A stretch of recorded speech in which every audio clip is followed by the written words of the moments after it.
Hoy os voy a contar una noticia que publiqué en su día en el blog de Hablando de Jane Austen, que me hizo muchísima gracia. De pronto estaba buscando información entre los denostadores de Jane Austen y me aparece la Darcina.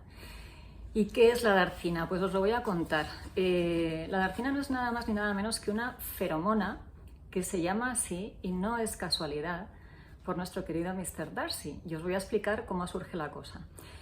Parece ser que en el año 2010 hubo un grupo de investigadores de la Universidad de Liverpool que estaba dirigido por la doctora Sarah Roberts.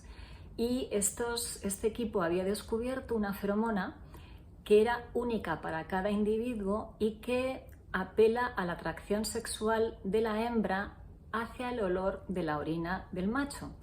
Hay una proteína que se llama MUP, que es Major Urinary Protein, de los ratones machos, que esta es la que provoca esta respuesta dirigida y forzada, por así decirlo, de los ratones hembra hacia ese macho en concreto con esa proteína. Y a este equipo de la doctora Roberts pues no se le ocurrió otra cosa que esa atracción irresistible y casi imposible de evitar de la hembra hacia el varón con esa proteína, pues le llamaron Darcy, por Fitzwilliam Darcy, reconocido por ellos.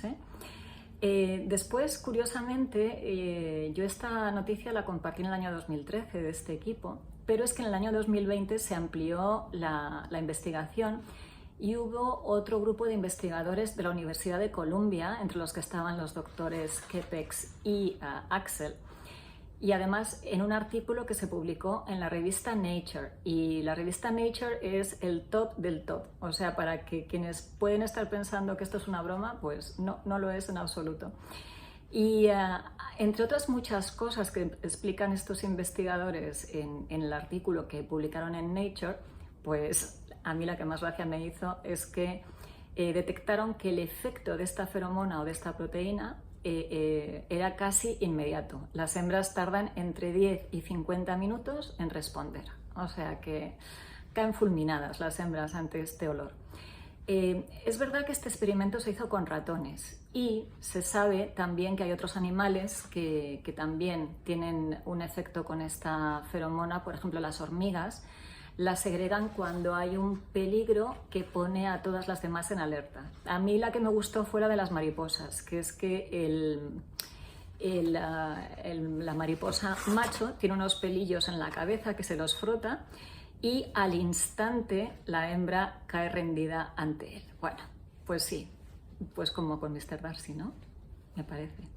Bueno, pues aquí me hizo gracia lo de los pelillos en la cabeza, porque en ese momento me vino la imagen de Darcy atusándose el flequillo y todas cayendo a su alrededor.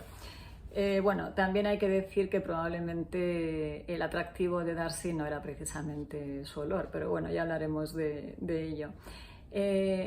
La verdad es que es todo, aunque es verídico, da para muchas risas. Y también es cierto que esto se ha experimentado o se ha visto en estos tipos de animales, pero se sabe, y se sabe con certeza, que los humanos no la tienen. Bueno, y para los que quisieran ver negocio en esto, por ejemplo los perfumistas, pues que se olviden de ello, porque es una feromona que tampoco se puede sintetizar de manera artificial y no se puede utilizar en productos como perfumes, desodorantes o cremas, por ejemplo. Entonces, bueno, lo que sí sabemos de los seres humanos es que lo que les atrae o lo que nos atrae es el olor de nuestras parejas. Y aquí ya nos cabe preguntar, bueno, pues ¿a qué olería Darcy?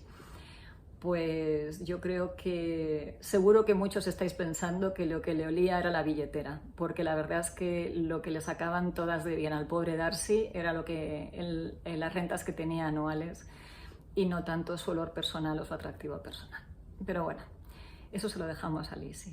Y la verdad es que esto te da mucho para reflexionar, porque dices, mira, si Jane Austen, que la tenemos aquí en esta biografía de David Knox, levantara la cabeza, tiene su rostro en los billetes de 10 libras esterlinas en Inglaterra, tiene su patrimonio, sus cartas leídas por todo el mundo, tiene miles de secuelas y es una de las mayores vendedoras y mayores figuras de la literatura universal, pero además tener una feromona con el nombre del caballero que ella creó para ella, creado por ella, pues la verdad es que me parece demasiado. Me encantaría ver qué cara pondría viendo esto. Y de verdad que os juro que la noticia es absolutamente verídica, pero no me digáis que no es divertida.